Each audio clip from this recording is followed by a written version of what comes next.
एक लड़की थी जो हर रोज अपने पापा को हंसाने के लिए अजीब अजीब मुंह बनाती थी, क्योंकि जब से वो पैदा हुई थी उसने कभी अपने पापा को अपने लिए मुस्कुराते हुए नहीं देखा। एक दिन उसने मजाक में अजीब सा चेहरा बना लिया और हैरानी की बात, उस दिन पापा हंस पड़े।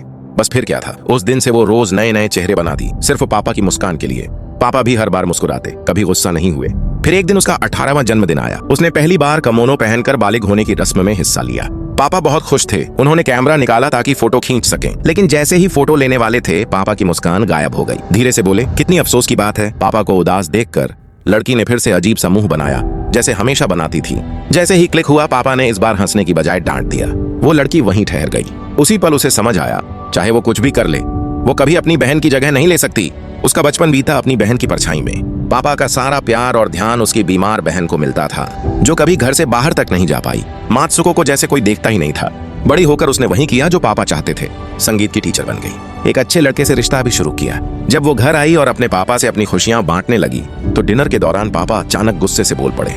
कहा कि बहन ने जिंदगी बिस्तर पर बिता दी और वही असली दुख है। लेकिन मात्सुको को लगा जैसे बहन ने उससे वो एक चीज छीन ली थी जो उसे सबसे ज्यादा चाहिए थी, अपने पापा का प्यार। आंखों में आंसू ले बोली, पापा दुखी मैं नहीं, आप हैं, और घर से भाग गई। उसे नहीं पता था कि जैसे ही उसने घर छोड़ा उसकी किस्मत बदलने वाली थी। अगले दिन वो बच्चों को स्कूल ट्रिप पर ले गई।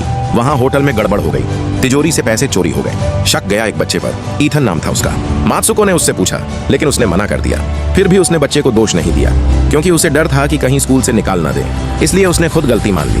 होटल वाले को पैसे भी लौटा दिए। सोचा अब मामला खत्म हो गया, पर असल कहानी तो अब शुरू हुई थी। स्कूल लौटने पर चोरी की बात चारों तरफ फैल गई। लोग कहने लगे कि चोरी टीचर ने ही की है। उस पर कार्रवाई होने लगी। मजबूरी में वो ईथन के पास गई और बोली, सच बता दो बेटा। बहुत समझाने पर वो मान भी गया, लेकिन जब प्रिंसिपल के सामने खड़ा हुआ तो उल्टा झूठ बोल दिया। कह दिया कि चोरी मात्सुको ने की।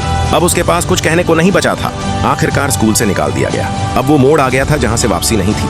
वो बस उस जगह से दूर जाना चाहती थी जहां कोई उस पर भरोसा नहीं करता। जब वो अपना सामान पैक कर रही थी, तभी कुछ ऐसा हुआ जिसने उसकी जिंदगी पूरी तरह बदल दी। क्या हुआ आगे जानना है तो जुड़े रहो। मात्सुको की कहानी अभी बाकी है।